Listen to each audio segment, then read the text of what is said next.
Welcome to the Global Peace Film Festival Lives Online Conversation 2023 Festival Edition. Please join me, Kelly Devine, the Artistic Director, and Nina Strike, Founder and Festival Director, in conversation with the filmmaker, Julie Bayer Salzman, the filmmaker behind A Good Day, a short that you can see as a part of a shorts program called Healing Perspectives at the upcoming festival. All information about our upcoming programming can be found at peacefilmfest.org. Now let's welcome Julie to the conversation. So good to have you back with us, Julie. Thank you for having me. It's great to be here. Hi, Julie. And this is not the first film of yours that we've had. In fact, this is the third film of yours that we've had in the festival. So we're delighted to have you as a returning filmmaker. So let's start out. Tell us a little bit about A Good Day. Well, A Good Day is the fourth film in what I'm calling my Mindful Shorts series, which is a series of short films that I began in 2015 with the film Just Breathe.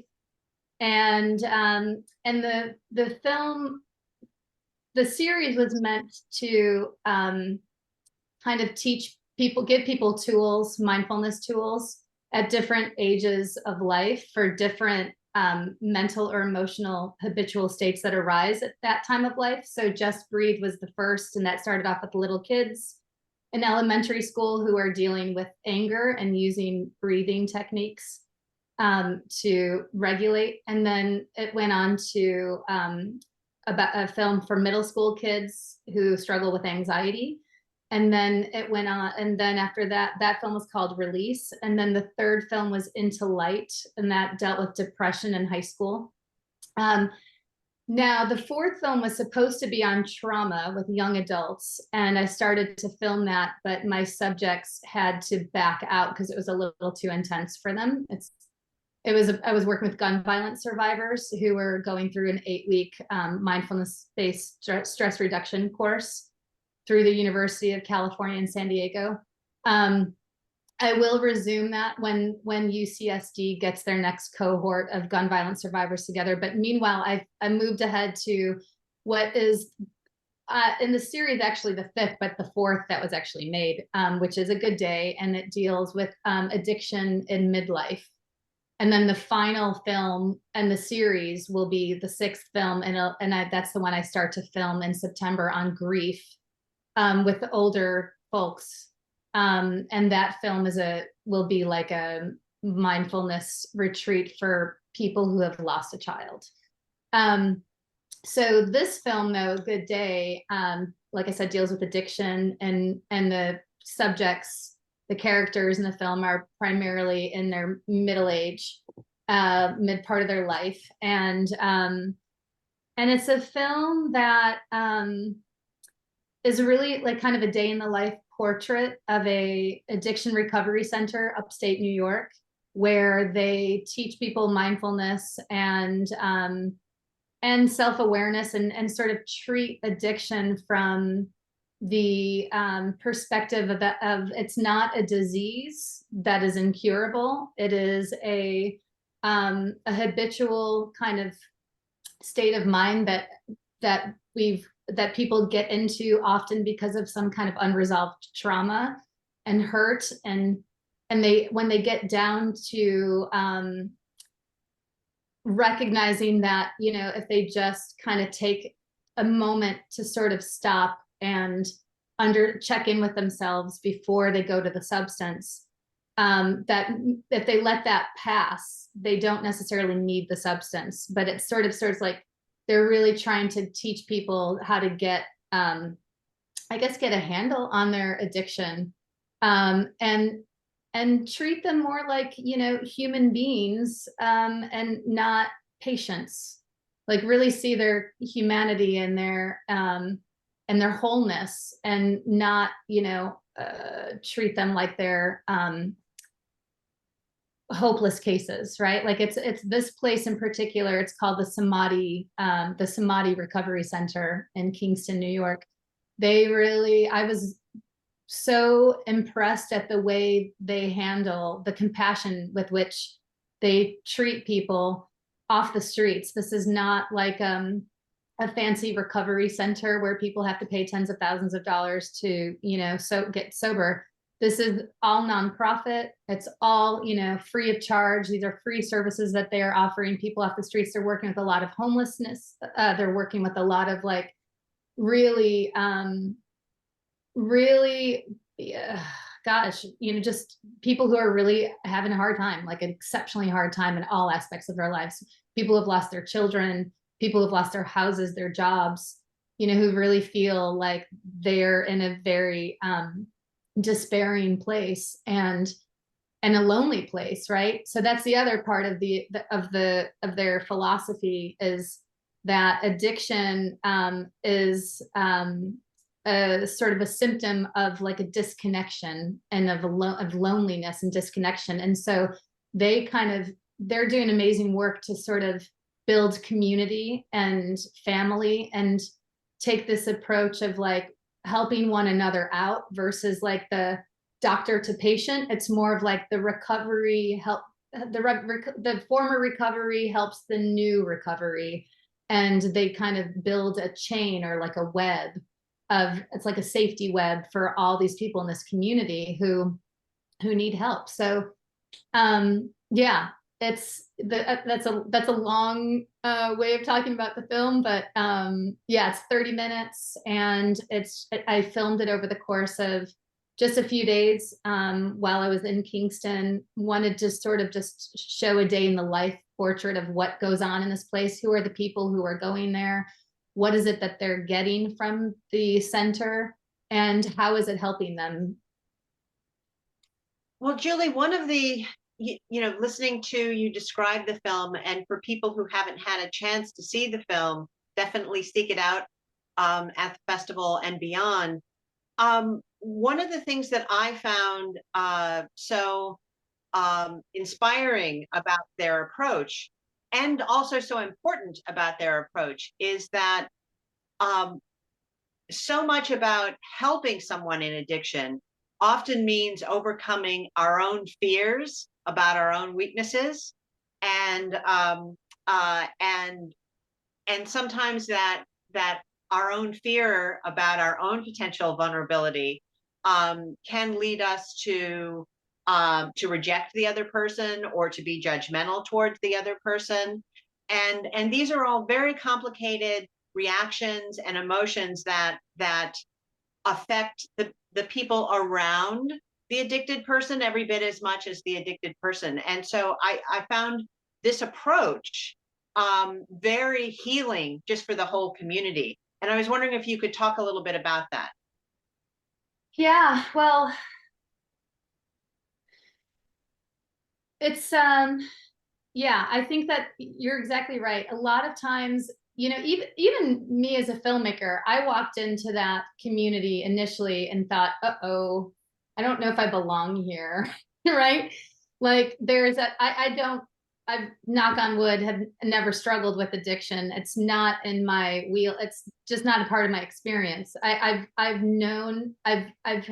experienced addiction from afar, and family members and friends, but I never personally was connected to it. And I even felt like I kind of walked in going, oh geez, like, should I be doing this? Like, this doesn't seem like the right place for me, maybe, right? Like I had fear of my own. I had fear that I wouldn't be accepted, and I'd be, I would be judged. Like it was a funny thing. Like I thought, I mean, and I did even feel myself initially, like I did have a judgment when I first walked in. Like it was a fear. It was like I don't know if I should be doing this. But I had to check in with myself on that, right? And I think that the people in that community, and I didn't get to this in the film because it would be a much bigger film, and it's a film that I've been thinking about doing, but because of logistics, it might be quite difficult to do. But there is a sense in that community that a place like Samadhi shouldn't be there. Like that there are people in that community that don't want that place there, right? Because there's a sense of like, not, there's the acronym NIMBY, right? Not in my backyard. There is that. I think that happens in all communities around the world, but especially I know in like where we live in Los Angeles and where they are in Kingston, like, people want to help people, but they want people to get help, but they don't necessarily always want to be the ones to be a part of the help, right? It's sort of like, we don't want them by us, but somebody better do it. I mean, because we need to, they need to be taken care of. And I think that what Samadhi's doing is so remarkable because they're growing internally, organically. They are forming a community of people who are recovering from addiction. And to me, it's remarkable. And I know, you do kind of have to, I think, as if you're somebody who doesn't understand or who's never experienced addiction, you have to be able to develop the compassion and the empathy for people with addiction in order to get involved and get over your own fears and start to act to do something to help, right? To get involved. And the truth is, I think personally that we all need these centers in all of our neighborhoods. Like there should be some kind of a community center that treats addiction and supports people who are struggling with addiction for free. And in every community. I mean, there's so much addiction in our society that I mean, can you just imagine, like, if we had a bunch of these places all over, like how people would feel connected and heard and no longer alone? Because I think that's the biggest thing that people struggle with, is that feeling of I'm alone, I'm ashamed, this is all my fault, I'm a horrible person. And the more we kind of try to push people like that away into these little pockets where they're not in my backyard and I don't see them, and I the less we're the longer it's going to take us to ever get to a real solution and come to a place where we can kind of coexist with people who are struggling without the judgment, without the shame, without the fear. But yeah, I think they do that remarkably well there. And I think that like I said, I know they struggle within Kingston. Although there are some people who really don't want that center around, who don't find it to be something that is beneficial to the people going there. But I think it's more because they just don't really know, and we fear we fear the unknown. And I think it's part of the reason I wanted to do this film was not just for addicts to like have a tool and have something that they can get out of the film, but for people who have addicts in their lives, and we all do. I mean, everybody does, but for people just to understand that at the core of that kind of struggle, that kind of behavior, that any kind of addiction is a real hurt. It's a hurt. It's a disconnection. It's a loneliness. And, it's not just, somebody who is weak. It's somebody who has been traumatized, has been, beaten down by circumstances, by life, by maybe their parents, as a child. I mean, there's so many circumstances, people have experienced intense loss and abuse, and there's so much, right? Like there are so many reasons that drive people to become addicts. And that pain just needs a place to be heard. It needs a place to rest and to kind of be, like rewired. Like initially I thought of this film was going to be called like, something about rewiring, because that's really what this approach is. A mindfulness-based approach to recovery is really about trying to rewire the brain. And we know all about, the neuroplasticity of our brains. We know that we are capable of change, but so often, so many addicts hear once an addict, always an addict. I mean, that has been the motto for a lot of addiction for a long time. And, you know, that might be true for some people, I don't know, but I don't think it's true for most. And I think that so much of, if we're going to just constantly be, if our behaviors or, you know, the way people treat us are gonna, it's gonna be this, you know, repetition, right, of like the shame and the judgment and the fear, like then how do you break free of the addiction? You can't. But it's like, but if they start to experience something different with the people around them, you know, that has that people who have compassion, people who have empathy, people who have understanding, who are willing to give them a chance, willing to see them as a human being, then yes, there's a big chance that that person can break free of that pattern. And if they have the time and the space to work on their inner landscape, you know, whatever the trauma was, whatever the abuse was, whatever the unresolved situation was that led them down that road. Like, I really believe that, I think, you know, there's an incredible possibility and potential for people to get out of that, you know, addictive behavior. Well, and I think just that word potential, that is something that unfortunately gets overlooked, is what the potential of the person is for growth. And also in terms of one of the things I, you know, looking at the breadth of your work, how were you led to looking at meditation and looking at mindfulness and looking at these particular types of tools? You know, certainly we had programmed your first film, Just Breathe, with all of these lovely little children, but they still had issues and conflict and they needed models, healthy models, not for pretending there wasn't conflict and anxiety and all that, but healthy models for processing it. And so can you talk about what, you know, what led you to investigate this particular way of moving through life? Mm. Now this is it's a hard question to answer because it's very personal, but I'm going to be very personal here. So I was really struggling in my marriage, and because my husband was really struggling with anxiety, and it really bothered me. Like I realized, I started to see a pattern in myself that like I couldn't cope with anxiety, not my own so much, but other people's anxiety then would create anxiety in me. And I mean, I think, you know, it got to the point where I felt like extremely reactive to anxiety.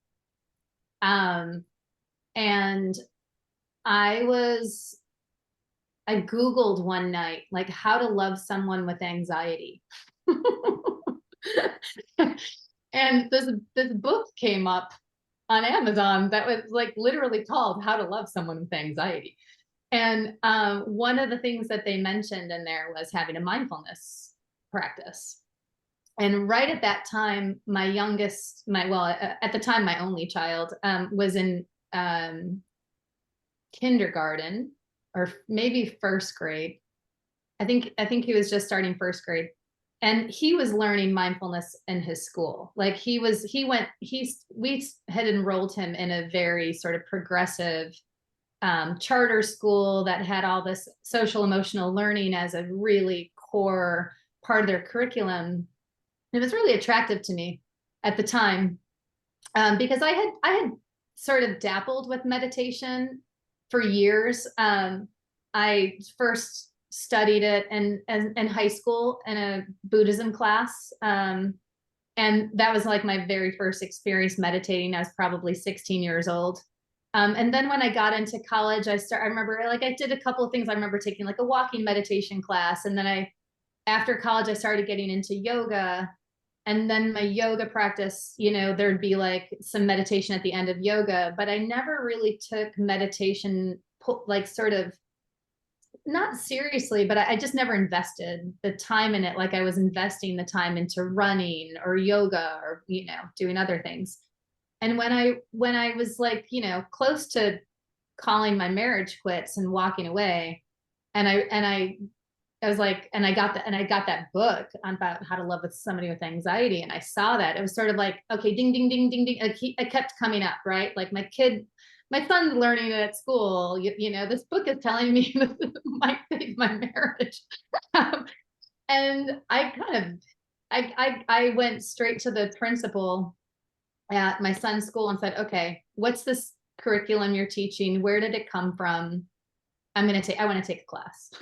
So she led me to this organization called Mindful Schools. I enrolled immediately in like, I think it was a 6-week online course in mindfulness. And I just got deep into it. I was also simultaneously coming off of a kind of like a bad breakup with a friend. It was another story, but like there was a lot of hurt there, and I was very angry at her. And she like said things that were really, you know, kind of hurtful and crazy. Not crazy, shouldn't say that, but like intense. And I just think I was processing. I realized I had a lot of stuff going on in me from years and years of buildup at that point. It was, you know, I was probably 40 years old already. And I think I just started to recognize that I had trauma from my childhood that I hadn't dealt with. And that was what was kind of leading me to be super angry at the anxiety that my husband was having. And I think I was also struggling at that time of my life because I had a young child, and I was having a hard time accepting the fact that my life had become about, you know, mothering. I thought I was going to be able to like continue working. I was, you know, a working filmmaker and a working professional up until my son was born. And because of circumstances and my husband traveling as a filmmaker also, it became like clear suddenly, like abruptly overnight, that we both couldn't keep doing what we were doing and have a family. And that sounds really naive. And I realized that, but like, I just didn't realize at the time when when I got pregnant, it was a very conscious decision to get pregnant, but I wasn't exactly thinking like, oh, but if you have a baby, you'll probably have to stop making films. Like, for some reason, that thought didn't occur. It was sort of like, oh, of course I'll keep working, because everybody keeps working everybody I know kept working when they had babies. I didn't know stay-at-home moms. None of my friends were stay-at-home moms. But being in a filmmaking relationship with another filmmaker is a very different dynamic. There are no, you know, and so that was a time in my life that was really struggling with a lot of resentment and anger and being triggered by my husband and just kind of wanting to flee my life, honestly. Like, I think I was in a place where I was like, if I don't get out of this, I'm going to lose my mind. And I think, of course, running away from your marriage is not the solution to anything. And I knew that, but I didn't know really what the answer was. And that 6-week course was the beginning of like, oh, okay, now I get why I need to do this. So it became an absolute necessity for me to have a meditation practice, because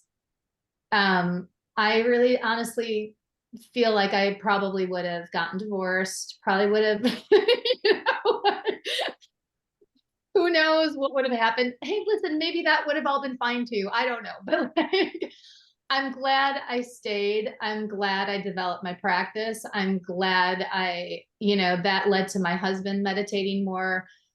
That strengthened our marriage. It saved our marriage.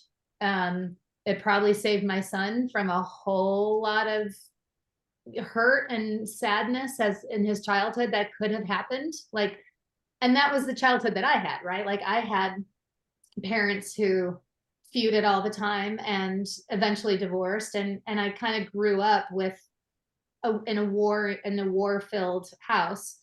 with a lot of emotion and a lot of anger and a lot of yelling. And I didn't want to do that to him. So yeah, I mean, it was a lot. It was just, I guess it was my midlife crisis that brought me to meditation. And I got to tell you, in the 10 years since, it's been a huge game changer, like life changing. I mean, it changed the course of my work. I didn't think I would be doing films about mindfulness and meditation at this age. I was writing a script about, some erotic fantasy. So, yeah, I think, yeah, that's the answer. Well, that's It's amazing. the honest to goodness answer. I really want to thank you for being so open, because I think that's going to help so many people. I really do, because I think sometimes there's a lot of things that we all walk around and we all try to keep it together, and so we think, am I the only one who is struggling, or am I the only one who's having an issue? Yeah. And so thank you for that. And thank you. Sorry, Josh. No, and so what that kind of brings, to mind is, the our conception of peace at the film festival is, is both broad and specific, in that it's broad in that it's not just about war or peace. It's about everything from those larger macro issues all the way down to what is going on inside of each of us, and how can we find peace within ourselves, which means not being perfect, not being utopian, but finding a way to move through life in a way where, where we're dealing with inevitable conflict, inevitable fear, inevitable doubt, but we have tools to deal with it. And so we're always trying to show people, we don't just want to, with our programming, just show people terrible stuff in the world, and then that's it. Instead, we want to say, we acknowledge that life is complex, is complicated. The good and the bad are all, interconnected. And we want to show people models of, things they can take back into their own lives and into their own communities. So thank you for all of the work that you've done. And, and if you, could speak, specifically to what you hope people take away from a good day when they see it at our festival and other places. Yeah, thanks. I think what I would love for people to take away are, well, one, if you know somebody who is struggling with addiction, or you're struggling yourself, that you feel like there are options for you. There are tools that you can use and practice, and there's hope at the end of the day for a better tomorrow. And for, people who have loved ones, that they, can share that with them, and start to, like I said earlier, and I know I've said it a couple times, so forgive me for repeating myself, but I think at the end of the day, the reason I do this work ultimately is to help people develop a little empathy and compassion for themselves and for other people, right? Because I think it's always the hardest to find that in ourselves, but if we can, sometimes it's easier to, feel it for other people than it is for ourselves, but I think we need to do both in order to have real change in the world. So yeah, I think I want people to walk away with hope, with empathy, and with compassion. Well, that's a wonderful thing, and thank you for that. Thank you for all your films, not just the ones that we've shown. And to wrap this up, first of all, how can people support this work? And also, as you've been talking so honestly about your own journey, what resources can you direct them to if they're searching? Okay.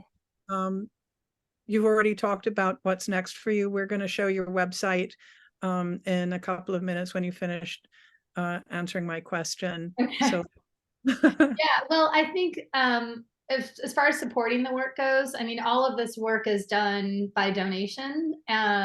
We crowd fund to make these series of mindful shorts. On our website, there is a link to a donation page. It's that was a tax deductible donation through the International Documentary Association's program. And so yes, that's one way of supporting the film, is just financially of supporting the work. We can absolutely always need donations. Secondly, sharing the films with people, online, social media, email, whatever. Just if you have friends who you think will benefit from watching the films, we make these films available for free online. We don't make money off of them. This has all been a fully nonprofit endeavor from start to finish to beyond. So that's a second way. And as far as resources go, I really recommend investing in, if you've never done a mindfulness course, like sign yourself up there are so many now. I mean, there's a lot of mindfulness-based stress reduction workshops all over the place, but whether it's online or in person, I did my work through Mindful Schools. But I know that, I mean, just online, you'll find a million places are offering mindfulness workshops and classes. And I think a class is really the best way of going, because you have to stay committed and focused, and you have to have follow through. So, I mean, for me, like a 6 or 8 week course would be the best place to start. I also am a huge fan, for lack of a better word, of the work of Jon Kabat-Zinn and Sharon Salzberg, both of them. I think they're just like my two favorite writers on this topic of mindfulness. Sharon Salzberg wrote a book called Real Love, which I think is maybe the most important book I've read in years when it comes to really understanding what love is and what it means, and that it's a verb. It's a verb more than it is a noun, and it's but Sharon and John, pretty much anything by Jon Kabat-Zinn, but like my favorite is probably like Wherever You Go, There You Are. I love that title because it's so true. I mean, we cannot run away from ourselves. Like people try all the time, but you got to sit with yourself and deal with yourself as long as you're breathing, so we have to be better equipped to deal with ourselves. And I think when we're better equipped to deal with ourselves, we're better equipped to deal with our kids and our parents and our siblings and our spouses and our friends and the rest of the world. And, hopefully, I think, it's about tossing the stone into the water and like that, taking that first step and then like let it ripple out, because, we could use some more ripples of kindness out there. We need more. We need more kindness. Oops. We do indeed. We do indeed. Those are great resources, Julie, and thank you not only for your film, but just for your openness today. As I said, I think this is really going to affect people in a positive way. So thank you. I hope so. Thank you. And thanks for giving me the opportunity to speak and to show my work, and always being so supportive. You guys are really wonderful. I really appreciate it. We really thank you. We really appreciate that back. And thank you to everyone who watched today's Glow. Again, we were speaking with Julie Bayer Salzman, the filmmaker behind A Good Day. Please go to wavecrestfilms.com. Again, there are lots of ways that you can support the work. Check out the other films. And if you wish to donate, please do find that donate button on wavecrestfilms.com. And in terms of our festival, peacefilmfest.org is the website that will give you all the information regarding our upcoming programming. In-person screenings begin September 19th and run through September 23rd. Our virtual programming begins September 25th and ends on October the 1st. All of our programming is available, and we really look forward to seeing you at the festival, hearing from you on social media, and seeing you at the next Glow. Thank you.